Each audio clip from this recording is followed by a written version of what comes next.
there, Jerry. I hope you're doing well today, and looking forward to seeing your new acquisition tomorrow. You have to send me a picture over when you pull the trigger on that one.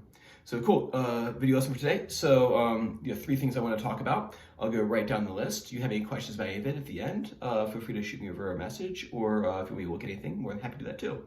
Cool, let's get started. So first thing is continue work on the magic triangles. Super important. We'll be doing that for a while until you get really comfortable with the notes across the fretboard. Keep on working on the exercise. I think I give you last time is finding one note in both boxes or both roots. So root 6, say for example, if I do A.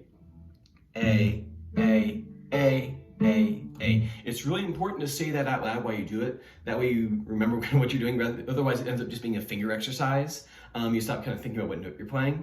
So go through A, say it out loud, A, and then move into root 5, box, A.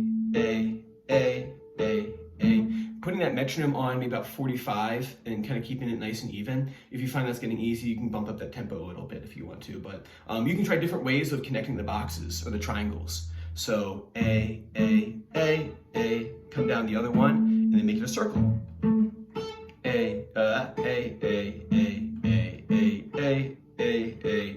that. You can do A. So you can take parts of it, like on Jason's strings. A.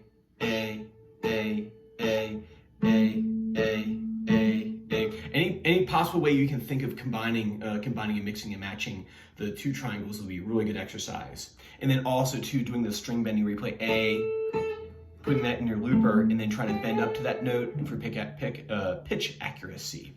I'm not going to bend too hard because I don't want to move the bridge back here, but cool. So work on that. Next thing is I saw that in your message that you're you're doing the boxes 4, 5, and 1 with the added blue note to the pentatonic scale. Continue working on that.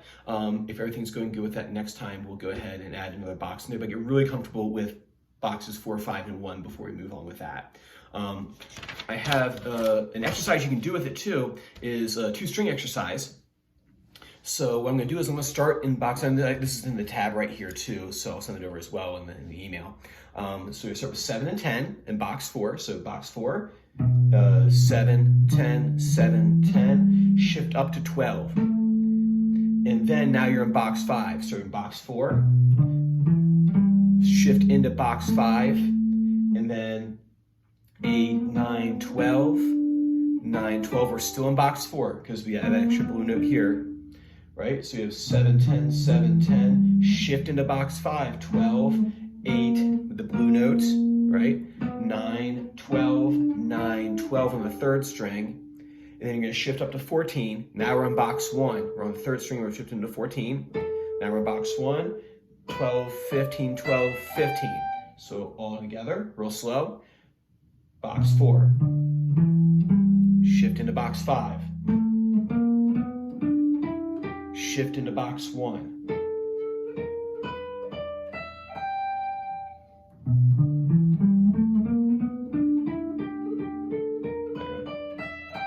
Right, don't worry about doing any sequences with it yet. Just get comfortable doing that. You can go backwards too. Right, so work on that for me. And then next thing, or last thing I want you to work on for this week is Born on the Bayou. So we've been working on Cocaine by Clapton for the last few lessons. And it's probably time for us to start our next project. So Born on the Bayou, it's just like a bluesy kind of like E7, D and A change. But for this week, just work on the intro riff. We'll work on the verse and the chorus next time. It's a great jam tune, so if you're playing with your friends or whatever, or your associates, it would be a good song for that. It's not too complicated in terms of how many chords there are. Maybe the picking might be a little tricky, but it's a great jam tune, a low stress jam tune. So I'll go through it with you slowly. The chord is E7. So basically this is an E form E chord, right? Right. So there's nothing too crazy there. And all we're going to do is we're going to add the pinky to the 2nd string, 3rd fret. You get this little bluesy E7 chord, right? And what you're going to do is, I've written out the picking pattern for you. the picking measure. So you're gonna put the chord down. Oh, and what you want to do too is turn your tremolo on. That's what he's using in the song. So I'm gonna turn my tremolo pedal on right here. It'll sound more like the tune. It'll be more fun. So what we're gonna do is get the chord shape in place. Pick 6, 5, 1, 2, 3. I'm calling out the string names, right? So 6, 5, 1, 2, 3, 1, 2, 3, 1, 2, 3, 1, 2.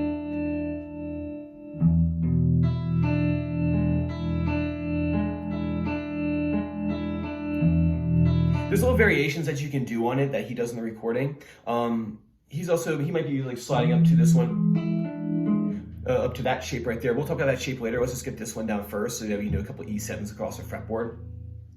So 6, 5, 1, 2, 3, 1, 2, 3, 1, 2, 3, 1, 2. And then a little bit more up to speed.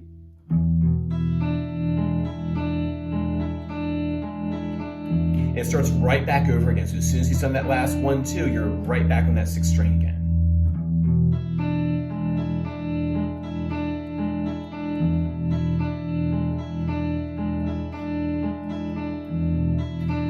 Just like that right there. And then the verse of the song, I'll show it to you next time, but.